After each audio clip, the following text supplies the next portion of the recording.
Hey everybody, I hope you had a good week. I am back. What I normally do is show you what I made for my next pop-up, but I'm gonna do things just slightly different because if I only showed you what was finished, this video would be about 12 seconds long.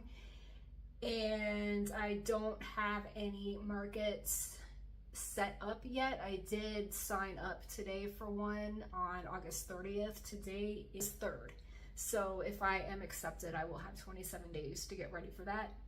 But what I'm gonna do, kind of like therapy here, everybody, is I'm gonna show you all of my WIPs. And right before I started recording, I set a goal to come back for next week's video with 3 out of my 4 WIPs completed now, because that's putting the R in smart for the SMART goal, realistic. I don't know about all 4. Which 3? I don't know yet. I'm gonna start with the ones that I think are the most realistic. Oh, realistic. Time bound, next week. SMART goals. Let me show you those. The first one, because it is in the top of my pile here, is this strawberry granny square that I want to do another one and then sew up 3 sides to make a bag. I think I got really stuck in my head with this, first of all, because the holiness of the granny square, I think it needs to be lined, and then of course anything that involves busting out the sewing machine, I tend to procrastinate. Also, even if I weave in the ends really well, I don't want like keys and things getting snagged on it. So this is definitely going to require some sewing. And I also kind of had a shower moment like after I finished this, that I was doing these wrong, and now that I realize I did them wrong, they're giving to me they're just giving like pink carrot and not strawberry with a green top. So I'm kind of thinking I might frog it and just start over. And because it was weeks ago, I don't really remember how long this took me. I remember it taking way longer than it needed to because I kept forgetting to carry the yarn, and I didn't want to do cutting every time I got to a new either like stem or strawberry part. So that is WIP number 1. Let's see if that ends up in the 3 out of 4. WIP number 2, this probably is the quickest, is this mermaid, because I don't like the hair. And I was really overwhelmed by the idea of using acrylic yarn to do like a whole head of hair. But not too long ago, I saw a video or a picture or something where it was an acrylic mermaid, but the hair was chenille. And I'm gonna see if I have something at least like close enough to the scalp color, because I don't want to have to undo it. But all I have to do is figure out the hair and I will be happy. And okay, so then that will go from the WIP pile to the W pile. That's number 2. Number 3, I think you've seen all of these before if you watch all my videos. Number 3 is a rug that I am working on to put on the floor of my booth, because I have a whole bunch of vintage rug yarn. This is really nice. I just have to, but you know what? It's also really hot to work on, and I think that's why I put it to the side, because here in August, it's not very comfortable, even in the air conditioning, to sit and have a rug on my lap.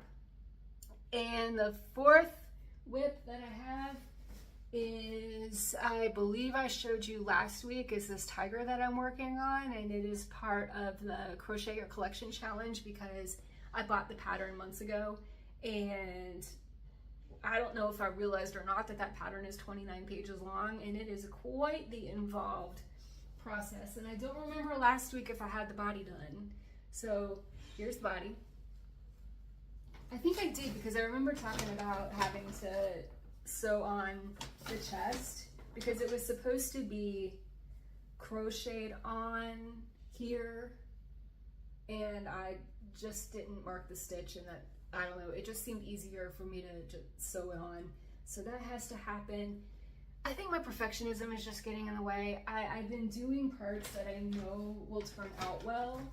And one of the next steps is to put detail on the toes, which I've never done before. And I think it's just, I'm stuck in my head getting this done. But I do have the tail. Here's the body. I'm gonna put it there. Okay, with the white on the bottom. I painted the eyes and finished up the head, but there is quite a bit of facial shaping that needs to happen. For some reason, I have counted the stitches to make the center here in line with the eyes, but it just still does not feel straight to me. But I think once I do the face shaping and sew on these eye patches, it will look better. I did paint the eyes. They are very nice.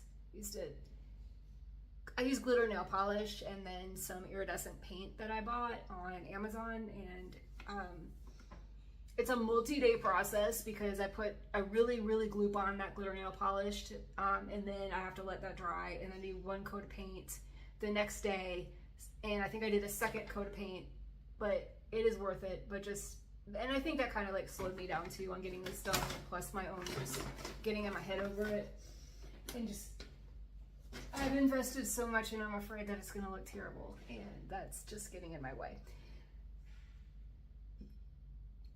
Moving on to what I actually did finish.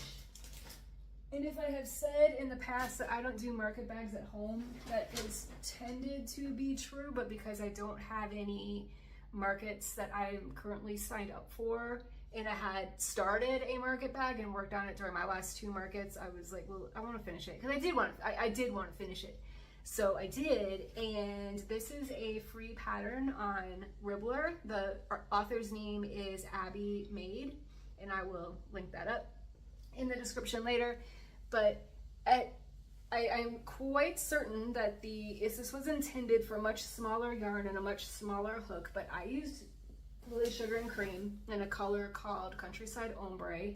I think I told you last week that I had to buy more, and it did come like a week earlier than it was supposed to, so I got excited when that came, and it is finished. And I think I told you last week how big it is, but I think it's kind of perfect for a big, a family grocery haul. I mean, check this out. If I can back up far enough, it is just long enough so that if I grab the bottom, it is the length of my arm.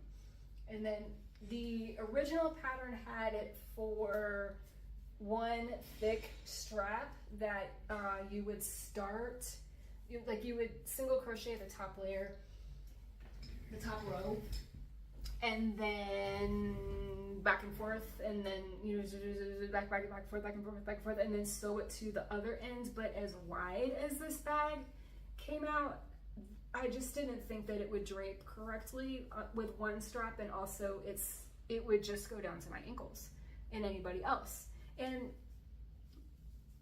I made these to fit my arm. I recognize that I am small, but these will stretch. But I really like it. Now, I will never get my money back for this, or for the materials and the time, because it was at least 6 balls of sugar and cream. It might have been 7. I don't remember how many I had when I started, but I did have to get 3 more. And I am like halfway through the 3rd one by the time I finished. And then I did use, this is a Hobby Lobby cotton. I don't know what the colorway is called, but I hope you can see it. The last 2 rows I just did in an accent color to give it just a little separation from between the handle and the rest of the bag. I don't know how I'm gonna price it. Figure it out. But it's still in.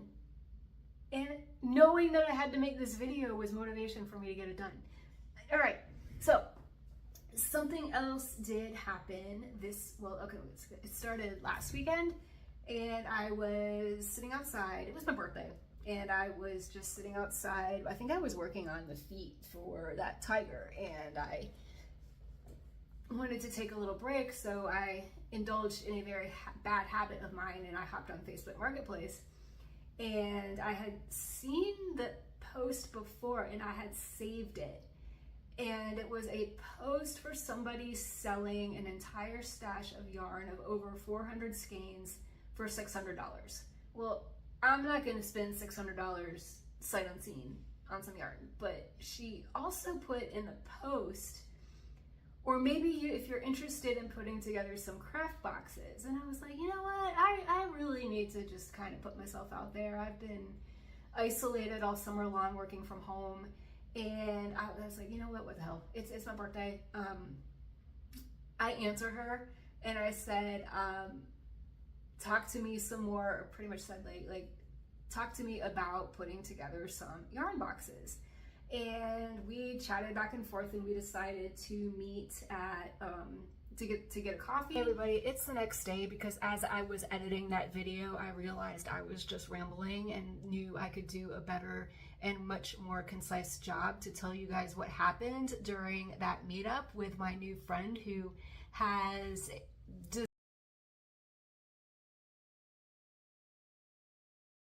skeins that she doesn't really know what to do with, and we were brainstorming about putting together some learn how to crochet kits. And we are both dog people, so one of the ideas was to make what she was calling a dog bandana, but I would call it a dog scarf in team colors. So I'm just going to show you. This is the prototype that I came up with, and it's more like a dog poncho. And my new partner has a laser cutter, so she's gonna make custom buttons in our local NFL team's logo, but you know, in time maybe expanding to other teams and possibly putting together some kits for that market that I applied for that's coming up in a few weeks. But let me tell you a little bit about this. I'm thinking, all right, this is an absolute beginner. So where should I start? And you know, because if this were me, I would have done a very, very long chain and gone back and forth. But if this is somebody who had never picked up a crochet hook before, I'm like, let me start with a short chain. And I put this on my dog, and I'm going to show you some pictures when I edit. This is too wide for her, so I started working on a second prototype that's a little bit narrower. I also consulted my husband, who is a dog trainer, and because one of my earlier iterations was to do just a border in single crochets and then move into granny stitch, but my husband took a look at that and he was like, no, don't do that, because a dog can scratch and maybe get their nails caught in the holes in the granny stitch. So I did all of this in single crochet because my husband was saying the stiffer the pattern, the stiffer the fabric, the better, but this just took way too long. So this is using half doubles, and I think it's solid enough, meaning that there aren't very many holes in it. I think this will work. It's also a lot drapier because as you can see in those pictures, it's kind of like curling forward. But you know, we had a follow-up meeting today, and this might actually turn into something because, as I have told you earlier, I'm in between jobs right now, and so is she. So this could be a real income producing opportunity. So I will definitely keep you guys posted. And thank you so much for watching to the end. If you have not already, please hit a thumbs up if you liked this video. And if you could please hit that subscribe button, I would really appreciate that as well. Thank you so much, and I will see you next week.